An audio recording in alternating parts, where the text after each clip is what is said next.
Avec certains résultats qui viennent de tomber, des résultats assez attendus. Vous allez les voir derrière moi, des États qui sont déjà tombés dans l'escarcelle des différents candidats. C'est le cas de l'Indiana, vous l'apercevez, là c'était attendu, qui est donné donc à Donald Trump et ses 11 grands électeurs qui sont donc empochés par Donald Trump. La même chose pour le Kentucky où Donald Trump est là aussi donné gagnant avec un peu plus de 60%, 64% des voix, alors qu'on est à 35% de dépouillement à l'instant où l'on se parle. C'est également le Vermont qui est tombé, cette fois-ci c'est Kamala Harris qui s'impose dans cet État traditionnellement démocrate sur la côte est des États-Unis.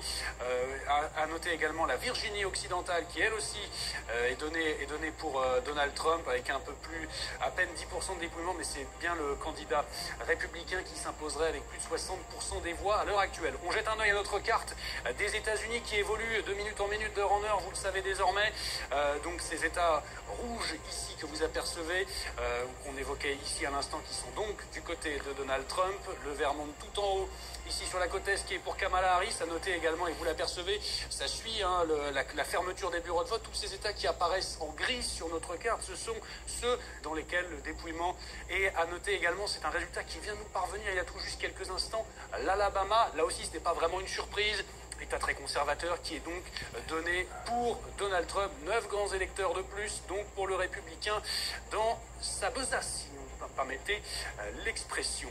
À noter également le Massachusetts, ça ne s'arrête pas décidément mon cher Florent, au moment où je vous parle. Le Massachusetts, là encore, pas vraiment une grande surprise, 11 grands électeurs.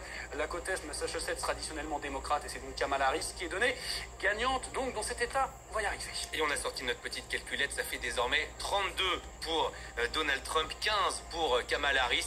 Et en même temps, le Maryland vient d'arriver, Antoine. Je vous disais, ça ne s'arrête pas, ça ne s'arrête pas. Voilà, le Maryland, à mesure que les bureaux de vote ferment, là encore, pas vraiment une grande surprise, 10 grands électeurs de plus.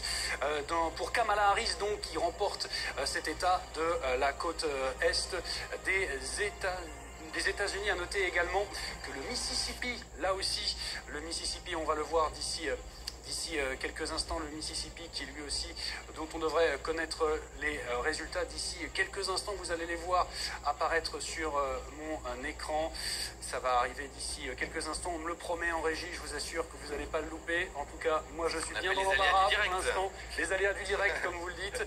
Voilà, le Mississippi, bien écoutez, non, toujours pas. En revanche, un résultat d'importance, eh bien, c'est la Floride qui est donc pour Donald Trump, alors qu'on est à 82% de dépouillement, 30 grands électeurs. Ça a longtemps été un swing state, ce n'est plus vraiment le cas maintenant. La Floride et ses retraités qui sont donc pour Donald Trump. La Caroline du Sud, je vous dis, ça n'arrête pas. La Caroline du Sud et l'Oklahoma qui est donc là aussi est donné pour Donald Trump. Je ne sais pas si on va pouvoir voir cette carte pour résumer tous ces résultats que l'on a pu voir en quelques minutes. Ça fait quand même beaucoup à digérer, vous m'en conviendrez. Le Rhode Island, en tout cas, qui lui est donné pour Kamala Harris. Et je vous disais que ça ne s'arrête plus, ça ne s'arrête décidément plus, je ne sais quasiment plus quoi vous dire, mon cher Florent. En tout cas, voilà, le Tennessee... En tout cas, vous le faites très bien. Oui, voilà, le Tennessee, lui aussi, est donné pour Donald Trump, alors avec un dépouillement à 0,1%, mais en tout cas, c'est Donald Trump qui s'imposerait selon les projections de nos confrères d'AP. La carte dont je vous parlais, on va y arriver. La voici, donc voilà, tout cet ce sud-est des États-Unis qui se colore de rouge. Là encore, c'est pas vraiment une surprise, hein. On le disait, ces États devaient tomber pour les républicains, et cette course aux grands électeurs avec cette barre symbolique des 270 qu'il faut atteindre pour être donc élu président des États-Unis. Et pour l'instant, c'est Donald Trump qui fait la course en tête avec 95 grands électeurs, 35 donc pour Kamala Harris. On reprend son souffle.